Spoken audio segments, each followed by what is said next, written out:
Hello and welcome to America's Heartland. I'm Paul Ryan. As a nation, we're often fascinated and impressed by the exceptional, the unique, the best, the biggest. And that's why I think you'll get a kick out of this edition of America's Heartland, because we have some of agriculture's biggest stories. Let's begin with the nation's biggest cattle ranch. It's also one of the most historic. Located in South Texas, it's where generations of two very different cultures have grown together into one very big family. I've actually been on the payroll for 65 years. Spend a day with Beto Maldonado, and you'll feel like you're back in the Old West, to the days when Texas cattle barons owned the land as far as the eye could see, when dusty cowboys led huge cattle drives across dry desert and endless plain. Beto tells the tale of the King Ranch, 825,000 acres in the heart of South Texas, the largest working cattle ranch in the U.S., bigger than the state of Rhode Island, and a place where employees tend to stick around. These people are good people to work for. I mean, you're born and raised here and you don't want to go anywhere else. Beto started working here 65 years ago, milking cows when he was 10 years old. Later, he worked in the veterinary division and now spends his golden years as a tour guide on the ranch. In this era of consolidation and corporate acquisition, Beto says the King Ranch is a throwback to the old days. It remains largely in the hands of the same family that started it 150 years ago. My predictions to King Ranch is that they've done 150 years of ranching, and I think they're going to try another 100. It was Richard King who started it all in 1853. The Missouri native took his profits from a thriving steamboat company to buy 15,000 acres of untamed land along South Texas's Santa Gertrudis Creek. He married and started a family and crossed the Mexican border to buy cattle from a small, impoverished village. He bought the cattle, then invited the entire village to come work for him. The 100 or so villagers who accepted the offer came to be known as Quinyenos, Spanish for King's Men. It was a working relationship based on mutual friendship and respect.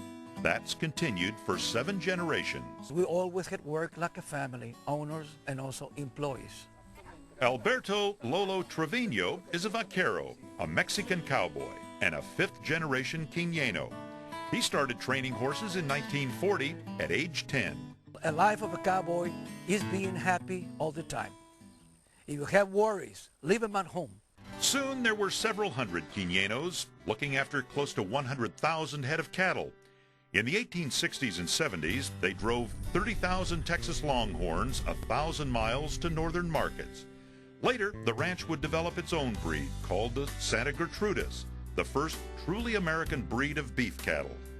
Though Richard King started and expanded the ranch, it was his descendants who helped it thrive. His widow, Henrietta King, and son-in-law, Robert Clayburgh, tapped the first artesian wells to bring irrigation to the parched land. The pair helped build the first railroad in South Texas. Mrs. King donated 45,000 acres to start the town of Kingsville. They expanded their land holdings to 1.2 million acres and planted thousands of acres of cotton and feed grain called Milo.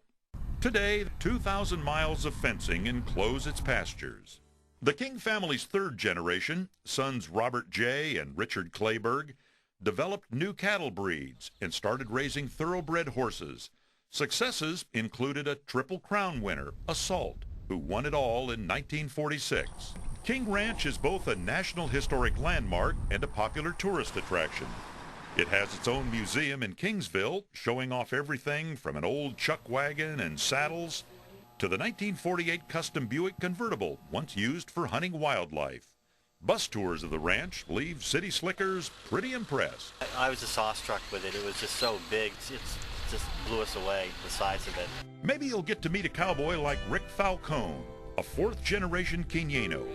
He and his partners still manage close to 60,000 cattle and cherish the life they have chosen.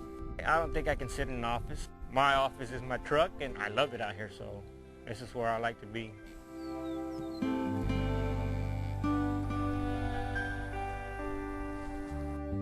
Some of those people that are buried there are people that I knew, and I love a lot.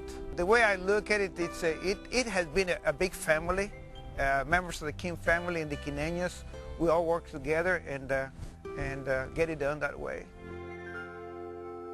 I think it's going to be an ongoing deal because my boy's 12 years old already. He's working out here and he loves it.